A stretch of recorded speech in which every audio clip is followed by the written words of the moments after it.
ফেনীতে বন্যার পানি কিছুটা কমে যাওয়ায় বাড়িঘরে ফিরছেন সাধারণ মানুষ, দোকানপাট খুলছেন ব্যবসায়ীরা। বন্যা কবলিত স্থানে ভেসে উঠছে ক্ষয়ক্ষতির চিহ্ন। ফেনী থেকে সামির হোসেনের রিপোর্ট।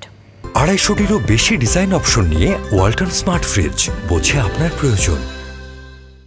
ফেনীতে ভয়াবহ বন্যায় খুচরা ও পাইকারি ব্যবসায়ীদের মালামাল ও বাসাবাড়ির ইলেকট্রনিক পণ্যসহ দৈনন্দিন ব্যবহারের আসবাবপত্রের ব্যাপক ক্ষতি হয়েছে। বন্যা কবলিতরা বলছেন, রেখে যাওয়া কোনো আসবাবই ব্যবহার উপযোগী নেই। সব একের টোকি ইনক্লুডিং সব শেষ, একের কিছুই নেই, একদম কিছুই নেই। আমার ছাদের উপরে বাড়ি উঠছি, বইটা বুঝেন না, তার কি বলবো, এটা বলার মতো ভাষা নেই আমার। বুঝেছে, আমরা কতগুলো লোক বেকার হয়ে গেছি। ফেনীর সবচেয়ে বড় পাইকারি বাজারে আলু, পেঁয়াজ ও আদাসহ নিত্যপণ্য পৌঁছে গেছে। প্রয়োজনীয় সহায়তার দাবি জানিয়েছেন তারা। আমার এই 67 বছর বয়সে এরকম বন্যা ফেনীতে আমরা দেখি নাই। অতএব এই ক্ষতির এক কথায় ক্যালকুলেশন করা সম্ভব না, এটা অপূরণীয় ক্ষতি সাধিত হয়েছে। ক্ষুদ্র ও মাঝারি ব্যবসায়ীরা জানান, তাদের দোকানের প্রয়োজনীয় কাগজ, কাঁচামাল ও যন্ত্রপাতি নষ্ট হয়ে গেছে।